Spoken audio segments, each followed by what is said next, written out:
For 25 years, Vladimir Putin built a fortress. He told the world that Russia was invincible, protected by an army of security forces and a loyal population. But today, we are pulling back the curtain on a regime that is rotting from the inside out. The police have fled, the doctors are in revolt, the railways are bankrupt, and the people are arming themselves. While the Kremlin obsesses over the front lines in Ukraine, they have lost the most important territory of all, Russia itself. The vertical of power has snapped. Welcome to the internal collapse of the Russian Federation. Welcome back to Mr. Warlog. We often talk about tanks, missiles, and geopolitics, but empires rarely die from invasion. They die from suicide.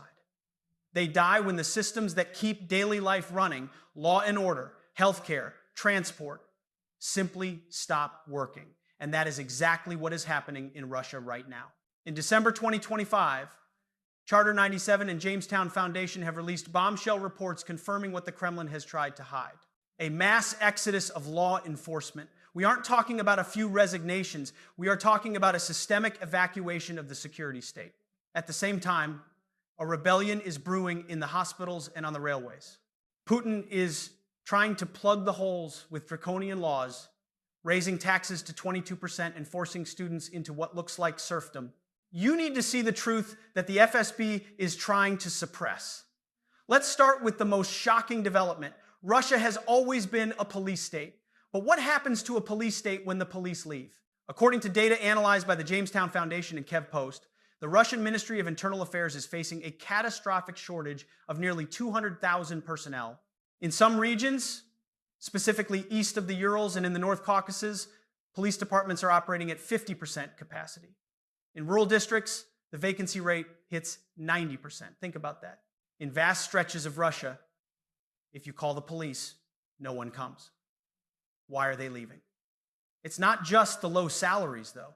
Earning $380 a month while a soldier gets 5 times that amount is humiliating. Charter 97 reports a deeper, darker reason. They are fleeing because they know the end is coming. High-ranking investigators and FSIN prison service officials are defecting to the West. They are taking their files with them. They are testifying to the International Criminal Court about torture and war crimes. They are no longer Putin's guards.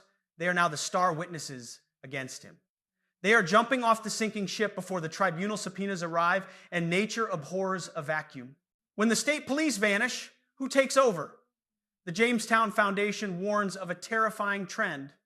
Non-Russians in Russia are arming themselves. With the police gone, ethnic minorities, migrants from Central Asia, and local communities are forming their own self-defense groups. They are stockpiling weapons. There are an estimated 20 million illegal weapons circulating in Russia right now, many brought back by traumatized veterans returning from Ukraine. We are seeing the feudalization of Russia. Local governors and business elites are hiring private security firms, essentially private armies, because the state can no longer protect them. In Transall Krai, police tried to evict a homeowner and he opened fire. The police retreated. The state lost. This is the new reality. The monopoly on violence, the most basic definition of a government, has been lost. If the streets are dangerous, the hospitals are a nightmare. Putin has managed to alienate the very people who keep the nation alive, the doctors.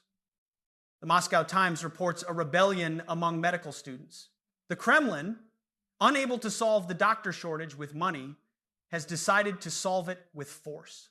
A new policy effectively introduces medical serfdom.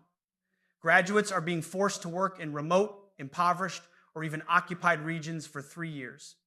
No guarantee of housing, no guarantee of a living wage, just an order. Go. Imagine a young surgeon, bright and ambitious, being told she must spend her 20 seconds in a village with no electricity, risking death from Ukrainian shelling for pennies. The result? Brain drain. Instead of accepting this slavery, young doctors are quitting medicine or fleeing the country.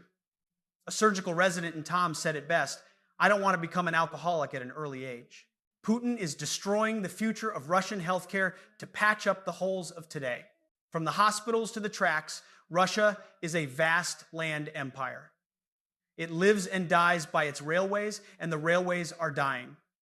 The Express UK has uncovered a financial black hole. Russian Railways, RZD, the country's largest employer with 700,000 staff, is drowning in 4 trillion rubles of debt. Freight traffic has collapsed. Sanctions have bitten. The logistical backbone of the war effort is snapping. RZD is threatening mass layoffs. Imagine 700,000 angry, unpaid railway workers. These are the people who move the tanks. These are the people who move the food. If they strike, the war stops. If they strike, Moscow starves. Finance Minister Silvanov is scrambling for a bailout, but the coffers are emptying fast. So, how does Putin pay for this disaster? By robbing you? The Moscow Times confirms that Putin has signed the law raising the value-added tax VAT to 22%. This is not just a tax. It is an act of desperation. It is an admission that the energy revenues are gone. The state is now reaching directly into the pockets of the babushka buying milk and the mother buying diapers. And let's talk about that milk. RBC Ukraine cites statistics showing that Russians are eating less. Consumption of staples like milk, pork, and rice has dropped by 10%. The victory hour tax mentioned in previous reports, where workers are coerced into donating wages to the army, is the final insult.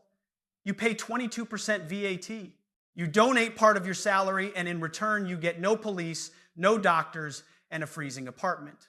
While the people suffer, the Kremlin is consuming itself with paranoia. We are seeing a purge of the intelligentsia. Scientists working on hypersonic missiles, the wonder weapons Putin bragged about, are being arrested for treason. The regime is eating its own brains.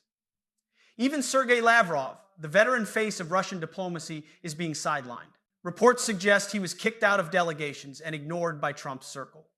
Putin is isolating himself, listening only to the echo chamber of the FSB, while the rational voices are silenced or jailed. And looming over all this human drama is the physical decay of the Russian cities.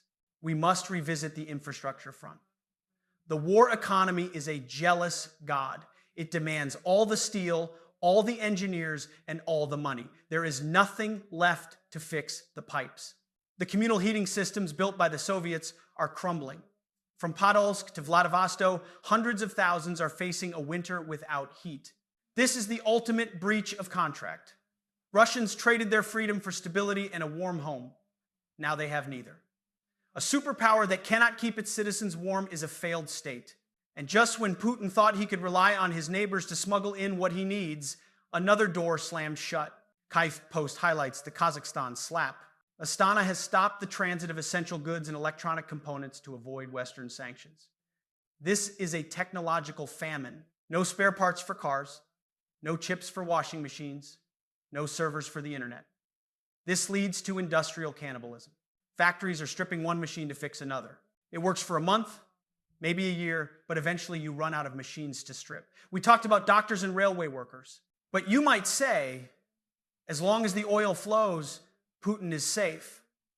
Well, the oil is flowing, but the money isn't reaching the people who drill it.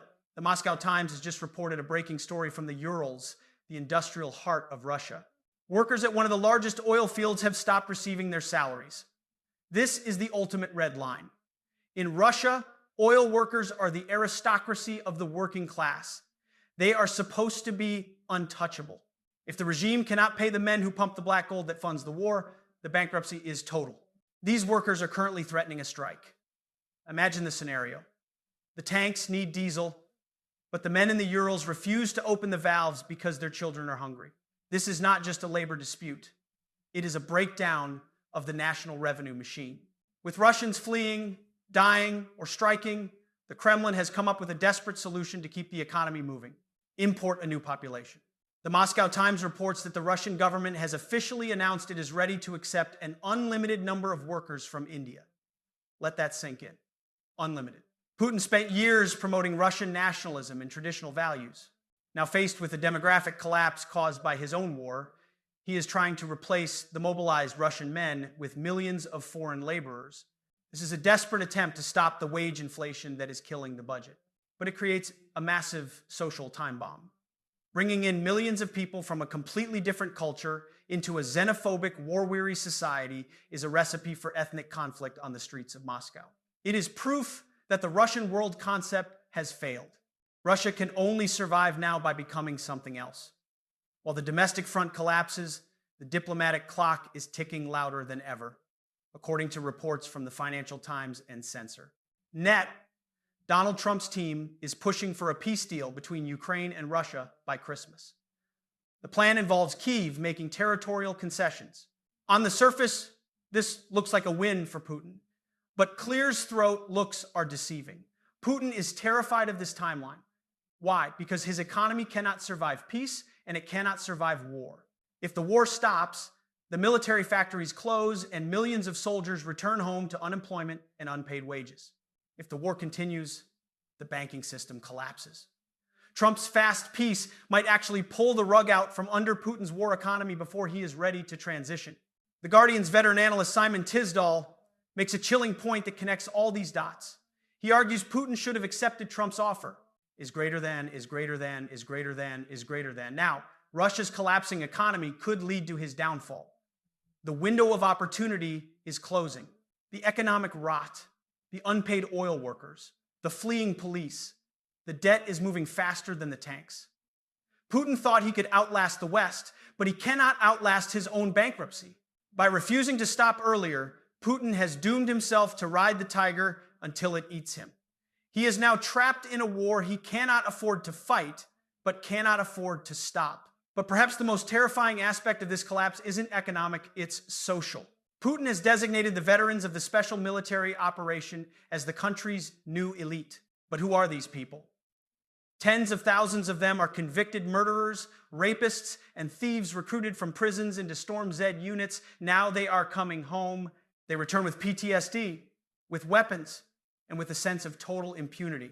Independent media outlet Verska reports that crimes committed by returning soldiers have spiked by record numbers. Imagine the horror. A mother calls the police because a returning hero is attacking her neighbors. But the police station is empty, as we discussed in Section 1. And even if they come, they are afraid to arrest a war hero. Putin has unleashed a wave of violence upon his own society that will last for a generation. He emptied the prisons to fill the trenches. And now the trenches are emptying back into the playgrounds and schools of Russia. Finally, let's look at the death of the Russian dream.